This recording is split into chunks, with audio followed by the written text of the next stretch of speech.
পুরের বুকে দেখলাম, কি বলবেন? কোনো প্রকৃতস্থ অবস্থায় কেউ এরকম করতে পারে না। ক্যাম্পাসের মধ্যে ছাত্রদের উপরে গাড়ি চালিয়ে দেওয়া কার নির্দেশে, এবং তাও শিক্ষামন্ত্রী। এটা লখিমপুর খেরিতে কৃষকদের ওপরে বিজেপির নেতা ক্ষমতার দম্ভে তার ছেলে গাড়ি চালিয়ে দিয়েছিল, হত্যা করেছিল। কলকাতায় পশ্চিমবঙ্গের কেউ কোনো ভাবতে পারেনি, আজকে সেটা হচ্ছে। ছাত্ররাও ছাত্রসুলভ আচরণ করেনি বলে অভিযোগ করছে তৃণমূল। তো সবাই জানে মন্ত্রীর মতো আচরণ করেছিলেন। ছাত্র আলোচনা চেয়েছিল, আলোচনা করলেন না কেন? দলের কাজে আসতে পারেন ক্যাম্পাসের মধ্যে, আর ছাত্রদের এজিটেটেড ছাত্রের সঙ্গে কথা বলতে পারেন না? আগে বিশ্ববিদ্যালয় কর্তৃপক্ষ বলেছিল তার আলোচনা চায়। পুরো ঘটনাক্রম নিয়ে কি বলবেন? পুরো ঘটনাক্রম নিয়ে কি বলবেন? দেখুন, রাজ্যের শিক্ষামন্ত্রী একটা শিক্ষাঙ্গনের মধ্যে ঢুকে ছাত্রদেরকে গাড়ি চাপা দিয়ে মারতে চাইছে।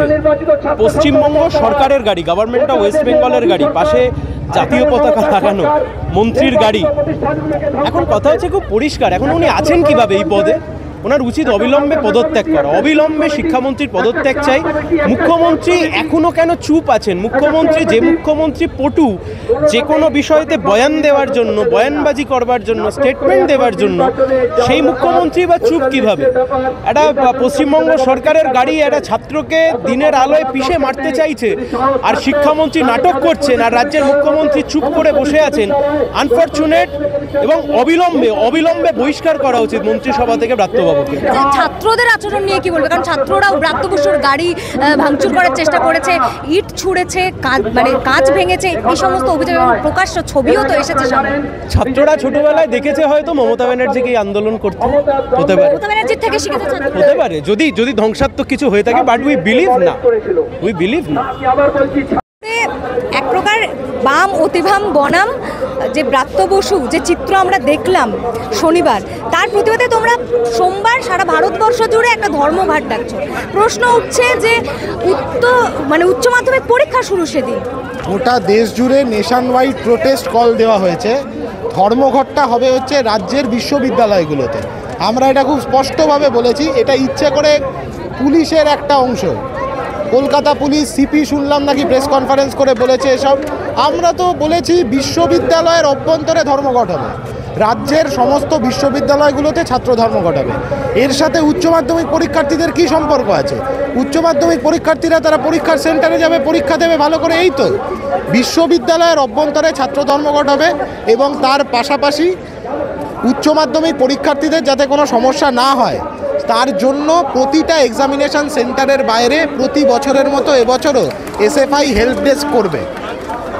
আমাদের এসএফআইটা শিক্ষানুরাগী ছেলেমেয়েরা এসএফআই করে, পড়াশোনাকে যারা ভালোবাসে তারাই এসএফআই করে। কোনো কানকাটা লুলু নাককাটা ভুলু টিএমসিপির মতন তারা এসএফআই করে না। অতএব ছাত্রছাত্রীদের প্রতি দায়বদ্ধতাটা মাথায় রেখেই আগামীকালের ছাত্র ধর্মঘটটা হবে, এবং সেটা হবে বিশ্ববিদ্যালয়গুলোর অভ্যন্তরে। যাদবপুরের চিত্র দেখে বিজেপি বলছে যে বাম অতিবাম এক, এটা তৃণমূলের বিটিং। কারণ যারা সালকু সোরেন ট্রিটমেন্ট দেওয়ার পোস্টার দিল এসএফআইকে, তাদের জন্য আজকে কথা বলছে, তাদের হয়ে কথা বলছে ইউনাইটেড যাদবপুর।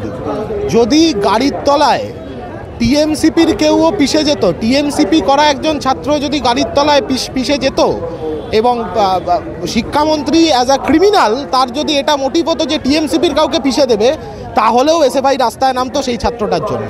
এখন কি দাবি তোমাদের? ক্রিমিনাল ব্রাত্য বসুকে অ্যারেস্ট করতে হবে। শিক্ষামন্ত্রী পদত্যাগের দাবি করছো? শিক্ষামন্ত্রী ওনাকে আর মনেই করছি না। ওনাকে শিক্ষামন্ত্রী বলা মানে শিক্ষা এবং মন্ত্রী দুটো শব্দেরই অপমান করা। উনি কোট আনকোট ক্রিমিনাল। এই ধরনের ক্রিমিনাল রাস্তায় ঘুরে বেড়ালে রাজ্যের মানুষ, রাজ্যের ছাত্রছাত্রীরা, অভিভাবকরা নিরাপত্তাহীনতায় ভুগবে।